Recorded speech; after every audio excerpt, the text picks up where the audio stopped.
Ciao a tutti ragazzi, bentornati con un'altra video ricetta. Oggi vi propongo un classico della cucina italiana e andremo a fare la cacio e pepe. Allora, vi do subito le dosi per 3 persone, poi ecco regolatevi in base alla quantità che dovrete fare, alle persone che avrete a tavola. Allora, io ho 250 grammi di spaghetti alla chitarra, ma potete benissimo usare anche altri fornati. Ci sono i tonnarelli, potete usare anche dei paccheri che comunque adesso iniziano diciamo a prendere piede, ecco, per quanto riguarda i primi. E che altro? Potete usare anche dei boccatini o comunque degli spaghetti grossi, non in formato piccolo, mi raccomando. Comunque ecco, diciamo, lasciate spazio alla vostra preferenza. Io ho degli spaghetti alla chitarra. Poi abbiamo del pecorino grattugiato. Allora, come dosi abbiamo 100 grammi di pecorino e 30 grammi di grana padana, perché io preferisco sempre utilizzare una piccola parte di un altro tipo di formaggio per andare a smorzare un po' il sapore forte del pecorino. Potete usare tranquillamente 130 grammi di pecorino, però vi consiglio, specialmente se è un pecorino forte, di andare a miscelarlo con un 30 grammi di formaggio grana o parmigiano. E mi raccomando, non usiamo un pecorino troppo stagionato, altrimenti il sapore sarà un po' troppo forte. E poi abbiamo del pepe, un pepe quanto basta, che andremo a macinare direttamente in padella.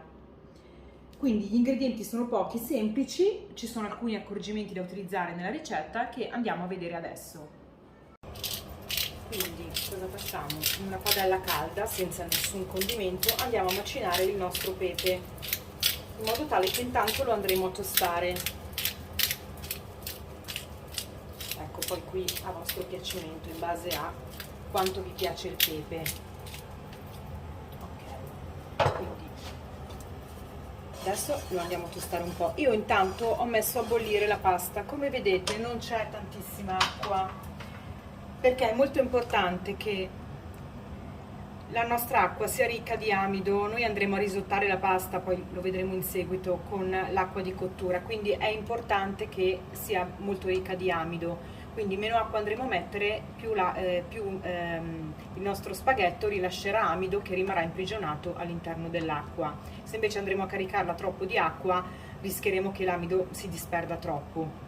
Quindi la nostra pasta richiede un 10 minuti di cottura. Noi dopo 6 minuti la andremo a togliere e la andremo a inserire direttamente nella padella. Quindi lasciamo tostare un minutino e poi andremo a inserire dell'acqua di cottura. Ok, adesso andiamo a inserire la nostra acqua di cottura dentro la nostra padella, che andrà a insaporirsi col nostro pepe, e poi pian piano con quest'acqua andremo a risottare la nostra pasta. Adesso cosa facciamo? Siamo a metà cottura della pasta, quindi prendiamo il nostro formaggio grattugiato e andiamo a inserire un po' di acqua di cottura in modo tale da formare la nostra pasta crema, perché non sarà una vera e propria crema, ma sarà un po' più pastosa. Mi raccomando, questo procedimento facciamolo quando stiamo per scolare la pasta, in modo tale che la temperatura del formaggio rimanga abbastanza calda. Quindi inseriamo un po', poi andremo a regolarci, quindi iniziamo piano piano e andiamo a miscelare il nostro composto. Inseriamo ancora un pochettino di acqua.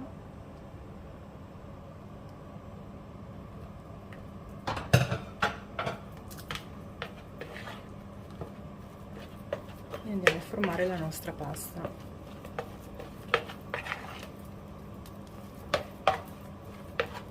Vedete, pasta perché ha più un aspetto di una pasta abbastanza densa.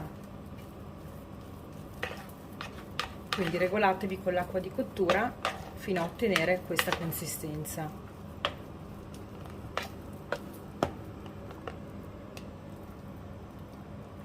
Quindi la mettiamo da parte. Adesso cosa facciamo? Andiamo a scolare la nostra pasta. Mancano circa un 3-4 minuti di cottura, quindi è molto al dente, e noi adesso continuiamo la cottura dentro quest'acqua che, come vi dicevo, è abbastanza ricca di amido. Questo procedimento si chiama risottatura della pasta, che comunque va benissimo per molte ricette, perché terminare la cottura in padella con il condimento fa sì che la pasta assorbirà di più il condimento, e poi con l'acqua di cottura andremo a formare una bella cremina, bella densa, che comunque andrà a rendere il piatto ancora più goloso. E procediamo.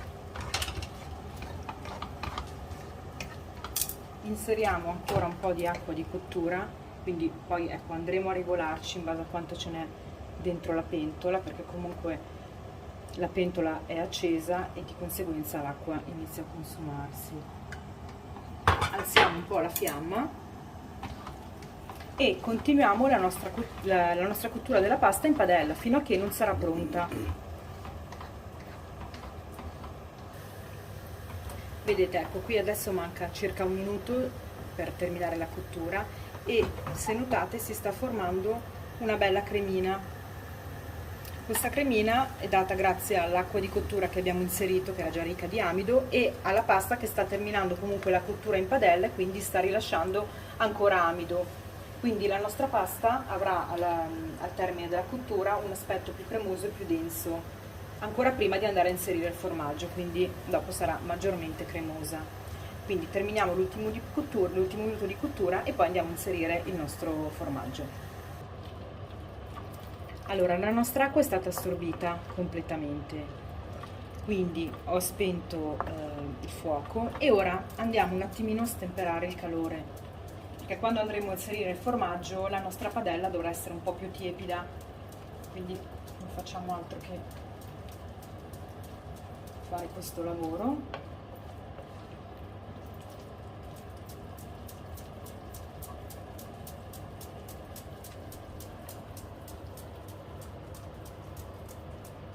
E ora andiamo a inserire la nostra pasta dentro.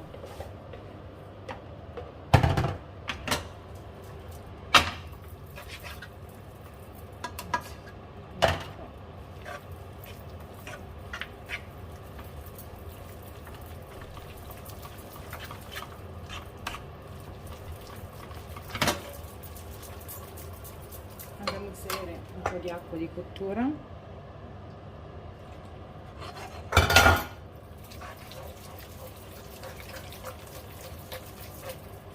Andiamo a formare la nostra cremina.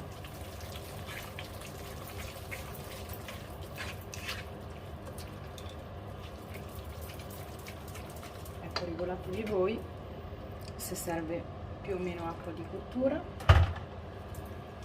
Continuiamo, mi raccomando, sempre a fiamma spenta.